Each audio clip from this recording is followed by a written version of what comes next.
C'était les grands titres de l'actualité. Voici le journal en détail.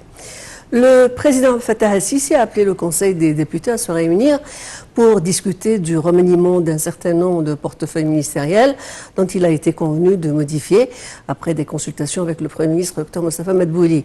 Ce remaniement vise à développer la performance du gouvernement dans certains dossiers importants au niveau interne et externe qui contribuent à protéger les intérêts et la capacité de l'État et qui affectent directement les services fournis aux citoyens égyptiens. Le commentaire. Le Conseil des députés, présidé par le conseiller Hanafi El-Gebali, chef du Conseil, a approuvé un remaniement ministériel qui comprenait 13 portefeuilles, dont un premier remaniement que le pays a connu en près de 3 ans.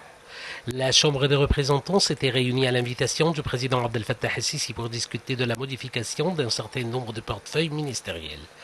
Parmi les ministres nommés, Rada Ghazi, ministre de l'Éducation et l'Enseignement technique, Hani Atif Souilem, ministre de l'Irrigation et des Ressources hydrauliques, Khaled Abdel Ghaffar, ministre de la Santé et de la Population, Mohamed Ayman Achour, ministre de l'Enseignement supérieur, Soha Samir, ministre de l'Immigration, Ahmed Samir Mahmoud, ministre de la Commerce et de l'Industrie, le général du corps d'armée Mohamed Abbas Helmi, ministre de l'Aviation civile, Hassan Shahata, ministre de la main-d'œuvre, Nivin Al-Kilani, ministre de la Culture, le général Hichem Amna, ministre du Développement local, Mahmoud Kamel Asmat, ministre du secteur des Travaux publics, le général Mohamed Salah ad-Din, ministre de la Production militaire.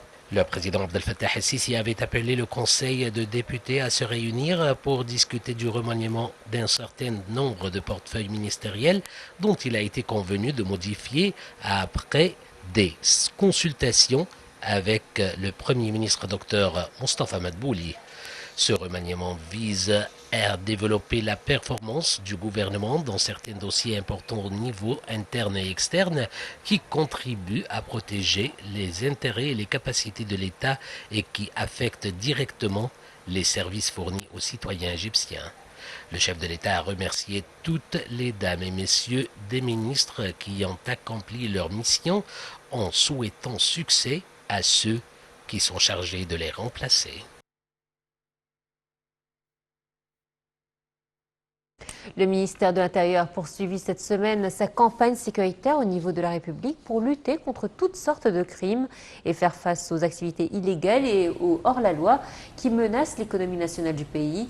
Les opérations sécuritaires de cette semaine ont inclus les crimes liés au secteur de l'électricité, des fonds publics, des antiquités, des impôts, du trafic routier et du trafic de drogue. L'Égypte a exprimé sa solidarité avec l'Arabie saoudite face à tout ce qui menace sa sécurité et sa stabilité. Dans un communiqué, le ministère égyptien des Affaires étrangères a affirmé la position de l'Égypte aux côtés du Royaume dans la lutte contre toutes les formes de terrorisme, de violence et d'extrémisme. Dans le communiqué, l'Égypte a réitéré son soutien aux mesures prises par l'Arabie saoudite pour préserver la sécurité et la sûreté de tous les citoyens résidents du Royaume, louant la vigilance des autorités saoudiennes et leur capacité à traiter l'un des éléments nécessaires à la sûreté. L'Égypte a également souhaité un prompt rétablissement aux blessés.